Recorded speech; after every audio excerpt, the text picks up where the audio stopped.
Remember when I told you that Jayden Daniels is the quarterback that I would have picked number 1 over Caleb Williams, and I got a lot of pushback? Well, here are the insights that you're missing out on if you're not subscribed, because we're doing this all week, every week. Push back all you want and tell me it's too early to make a call on that, and I'd say that's somewhat of a fair assessment. But that performance against the Bengals looked absolutely incredible from Jayden. Right now, he looks leaps and bounds better than the guy in Chicago, who I was told has the, quote, best supporting cast ever for a number 1 overall pick. Caleb was barely able to even sneak a win against the Tennessee Titans that have a quarterback in Will Levis who might be the worst decision maker that I've seen at the QB position in a very long time. And sure, that may be the first game where he didn't play all that well, but have you seen any major improvements in the games after? Or is he walking around like the king of the castle? Good job out there, bro. Yeah, hey, keep going. Stop taking those hits. Yeah, I know. Hey, yeah.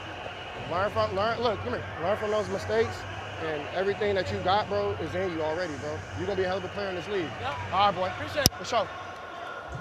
Not taking advice from the NFL's best rookie QB that we have ever seen in CJ Stroud, both statistically and with the eye test. I told you that the Commanders were going to be way better than you think. I told you that Dan Quinn was a hell of a hire and that he was going to change the culture like that, and Jayden was going to be way more impactful on the field, which in an organization as chaotic as Washington will go a long way. Key to a rebuild in today's NFL is getting the main guys right, and the Commanders have done that, and they deserve all of the credit in the world. I have been critical of that ownership group and think it's fair for them to be criticized as basketball guys, but boy, did they knock this one out of the park. Finding a group of guys who will be pillars of the organization and who have done it before and have thrived both on and off the field in spite of whatever is happening off of it or in the building, and just happen to be pretty special on the field too. Dan Quinn, Jayden Daniels,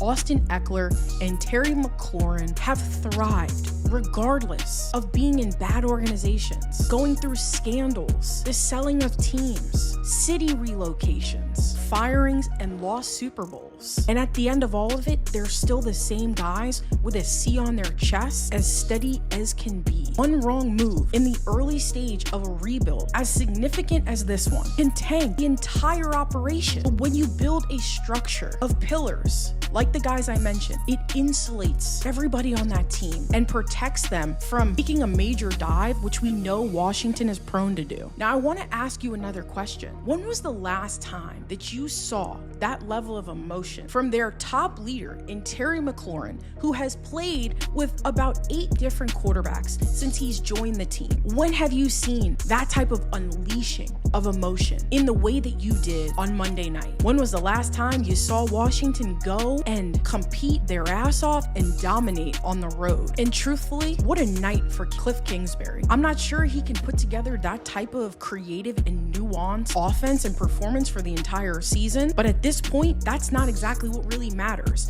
because he's not only putting Jayden in a position to succeed with his strengths, but he also is properly using Terry McLaurin as the certified number 1 that he should be and has always been. I want to know, when you see Terry typically getting these deep shots, scoring touchdowns, and absolutely losing his mind with emotion, and honestly what I consider the weight of the organization, releasing that off of his back. That's exactly what you saw on Monday night. Terry finally saying, it's not just me, and I'm pretty damn good catching the football too. And the last thing I'll say on this is Austin Ekeler is elite. I haven't looked to see what the update on his injury history is at this point, but he's been elite most of his career, and getting banged up is what has stifled him from being in the conversation as one of the best backs and organization changers, and he's a steady dude with the perfect fit for Washington. Now let's flip over to whatever the hell is going on with the Cincinnati Bengals. This seems to be a video of questions, and I gotta hear you in the comments. Does Cincinnati look like they're elite? Do we feel like things would have changed their trajectory for their record if they wouldn't have gotten that PI call late in the game against Kansas City? Or is their window simply just closed? Because when I watch Joe Burrow and that team play, they look unrecognizable at times.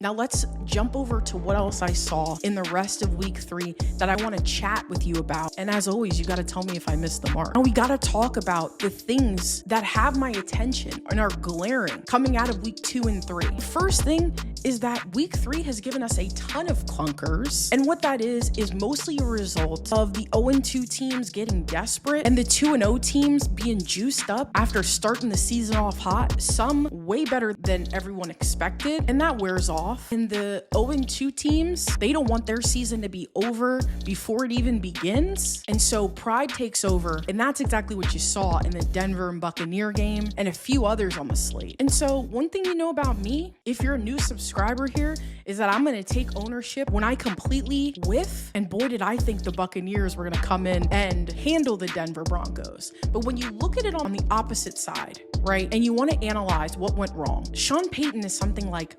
5-0 against Todd Bowles, with the exception of the playoff games. And so it's clear Sean has Todd's number. And when it matters in those playoff games, it seems like Todd is willing to step up. So we got to give him some credit there. That's the New Orleans. I was with the team for a decade plus, and I've watched this Buccaneer team in and out. That's what that win was. And they've always played us tough in that building when he was with New Orleans. And the Broncos completely capitalized on the fact that the Bucs had major injuries on the interior of that defensive line, and they exploited that. And so they also exploited the weakness of our cornerbacks by just throwing it outside the numbers. And as a fan, it was definitely hard to watch, but let's hold off on putting the Buccaneers in the Super Bowl after that performance. Let's see how it plays out.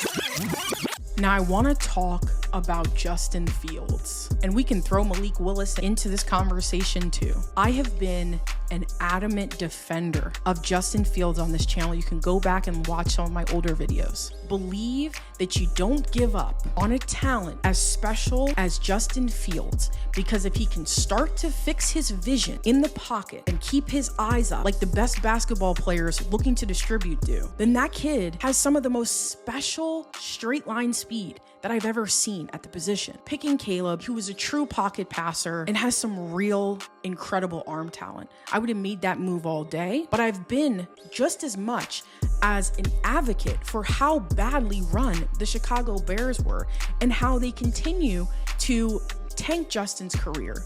And now you see it with the Steelers. We have got to start a conversation now talking about what happens when you get a second chance at a well-run organization. I told you that Arthur Smith was going to make a big difference because this guy turned Tannehill's career around, and he's an example of a great coordinator who just wasn't cut out to be a head coach, but he is so cerebral with offense and quarterbacks. It felt like an instant fit. I thought it would have worked with Russell, and I am extremely surprised to see the development that Justin has seen just in an offseason with a grown-up in the room like Mike Tomlin. This was a guy who couldn't pick up a free blitz in Chicago, and now we've got him baiting defenders to come at him so that he can exercise his strengths, get out of the pocket and distribute it. He threw one of the prettiest balls I have ever seen him throw, or a lot of other quarterbacks throw, to Pickens. Of course it gets called back, but that throw should be the talk of week 2 and 3 as far as I'm concerned. This is an entirely different player, and this is what a real talent upgrade can do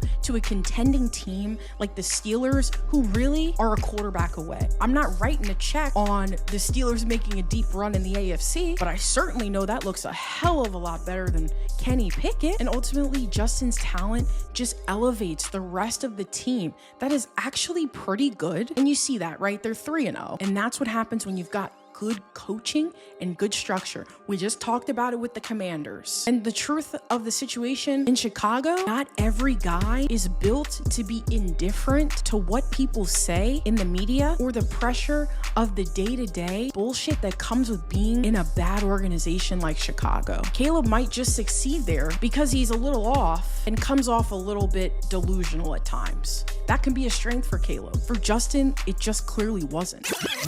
And lastly, I just want to talk about the horrible contracts for the San Francisco 49ers. We know that Super Bowl windows close at the speed of light. Somehow San Francisco has been able to skirt around that and make it to multiple Super Bowls in such a short time. It's almost unheard of, but they haven't won it. And now with the decisions that they've made with these top-heavy, perennially injured players is likely going to come back and haunt them. I don't see how it doesn't. You've got Kittle, who is one of the top-paid tight ends, who feels like he's off the field more than he's on it. Deebo Samuel making $20 million a year, and whatever the hell happened with the Brandon Ayuk contract, the guy's totally checked out, has been since the holdout or hold-in. He took them to the cleaners, and he seems to be one of those dudes who he got paid, and he's good. Not gonna stress the small stuff. And this is where John Lynch and Kyle Shanahan have made a major mistake. The strength of the 49ers is the fact that a lot of these dudes who are highly paid are getting replaced almost effortlessly by backups and guys you've never heard of. I mean, Raheem Mostert, did you ever know his name until he stepped in with the 49ers? And I understand the idea of paying your guys, but think they need to flip this model regardless if they win and cut bait with some of the guys who are just collecting checks and are just not going to be on the field. Now, the guy in Jordan Mason who came in for Christian McCaffrey, I mean, feel like we are having a major drop-off in the running game now that CMC is not playing? The answer is no. And so why do you have Christian McCaffrey making over $15 million a year to be in street clothes? I mean, these are legitimate questions. I'm not even sure that they're going to make it to the Super Bowl this year. And for them, that is a massive, massive failure. Now, as real football fans, can't we just talk about how amazing it has been to watch real defense punch teams in the mouth like they have these first 3 weeks before the offensive gurus can figure it all out? I miss the days of hard hitting, games that are not 35-28. I don't know if that makes me a boomer. If so, that's fine. There's a reason that I'm not a college football fan. Not interested in the Big 12 type of offense in the NFL. What I want to see is mastermind defensive coordinators like Brian Flores stifling the Shanahan offense that dominates the sport. Gives me a different flavor every week. And so I hope you've enjoyed it. Every week we are going to continue putting out videos, instant reactions to the previous week of football, and I'll be dropping some periodic videos if there's drama going on. What I want to talk about with Aaron Rodgers, that video is going to be dropping in the next couple of days, because regardless of that win against the Pats, the Jets have real problems. And so we're going to do a deep dive into that. As always, give me a like, a subscribe. Let's get a respectful conversation going in the comments. I'm super excited to continue talking. I love this football season. I'm enjoying the hell out of it. The Buccaneers are good, which to me feels like all that matters. Appreciate you stopping by. I will see you next time.